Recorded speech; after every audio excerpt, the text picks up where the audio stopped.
So for those of you who have not heard, Joss Whedon, the director of Avengers and Avengers Age of Ultron, was recently bombarded and attacked and insulted and bullied off Twitter. With his some 1.5 million Twitter followers, he just said goodbye Twitter and deleted it. I find this so interesting simply because the SJW feminist narrative on the interwebs, Tumblr, Twitter, are some of the most ruthless, barbaric people that you can come in contact with. And I sincerely, genuinely mean that. Because let's go back last year, and Joss Whedon himself has identified as a feminist. In fact, he supports what Anita Sarkeesian is doing in terms of her damsel in distress tropes video series. But even that, even identifying himself, caring and supporting someone like Anita Sarkeesian, he still gets bombarded and attacked and harassed off Twitter by the people to have stood for. Which to me doesn't surprise me at all. Because let's be honest, the whole SJW feminist ideology, if you don't agree 100% with their ideology in anything, you're automatically kicked to the curb and you are an outcast. They will treat you like scum, with no regard to you as a person, because you don't adhere to their ideology 100%.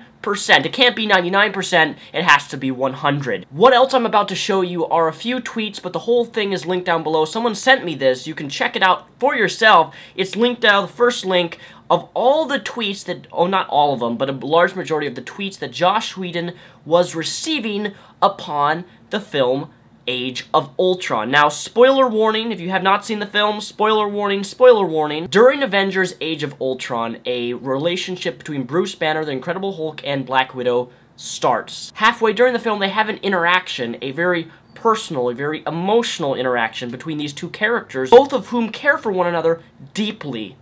This is what I call, and I've argued this before, the relationship dynamic between characters. You know, I have a girlfriend, or if I have a wife, I care for them, I love them, she cares for me. Same type of situation that's being portrayed with fictional characters in the Marvel Universe. That being said, with their interaction, the Incredible Hulk says that he's a monster, because he's in fear of what he can do and harm people, because in the film, he gets mind-controlled and creates havoc upon a city. And in response to Bruce Banner telling Black Widow this, she responds by saying that she too is a monster. She too was sterilized at a very young age, she'll never be able to have children, and that she actually, in her origin story, had to kill an innocent person for the sake of her being an upbringing deadly assassin. So therefore she feels that she's a monster. Well, a lot of people apparently were very offended by this. It goes a step further. Not only that, there's this particular sequence where she gets captured by Ultron, and Bruce Banner rescues her. Dun dun dun, the damsels in distress trope. Everyone is losing their minds, saying how terrible of a film this is because of that, which to me doesn't make a whole lot of sense, because this is the relationship dynamic argument, and I have yet to see someone actually respond to this with an argument back to me on why this is necessarily a bad thing. If you have someone you care about and you want to help them or save them, if my girlfriend was kidnapped, I would want to save them, I would want to help them, I would go to the police authority, I would do everything in my power to get her back. How is that thing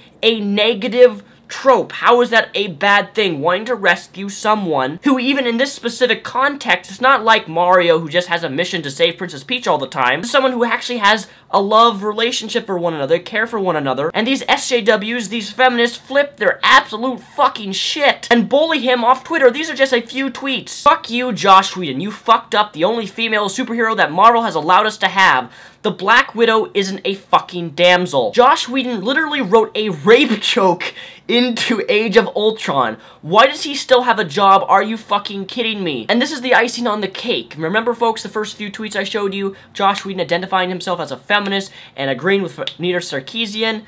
You call yourself a feminist, yet you make rape jokes and treat female characters like shit. At Joss Whedon, Natasha's backstory makes her a victim, not a monster, you piece of shit. Well, I'm glad that we can agree on one thing.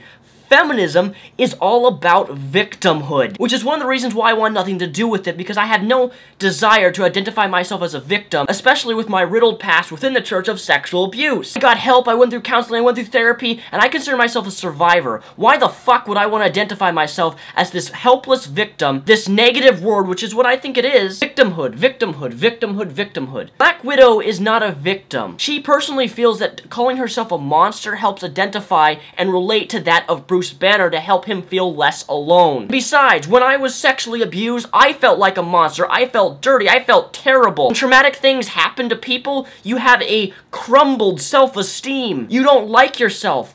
So in the terms of this interaction between Bruce Banner and Black Widow, it makes perfect sense as to why she would refer to herself as a monster, because she took innocent lives, killed innocent people, and has no and I can never have children because she was sterilized. This is the same people who claim to support Joss Whedon and say he's the best feminist. And I'm gonna say this, Joss Whedon has created some of the best, strongest female characters on television in my personal opinion. That being said, he does the trope, which he agrees with Anita Sarkeesian, which I don't really understand this. Like, he kind of put himself in a, a hole here by saying that he agrees with, Anita Sarkeesian's damsel in distress tropes, and then all of a sudden he does a damsel in distress trope, which I don't think is an actual damsel in distress trope within Age of Ultron, simply because, using that logic, there has to be a man in distress, because Black Widow in the film saves Captain America and helps them dramatically in several team fights. Hell, she manages to get Captain America's shield back to Captain America while he's being beat the shit out of Ultron. The only way he can fight him is if he has his shield, which guess who delivers it? Black Widow. So I guess you could equally say man in distress, because Captain America was losing the battle and Black Widow saved him. Oh, that's such a bad thing. And see, that's the #1 problem, is that I have not seen anyone able to demonstrate while a damsel in distress or a woman saving a man is necessarily a bad thing when they have the relationship dynamic with them. I care for this person's my team member. Why is it a bad thing?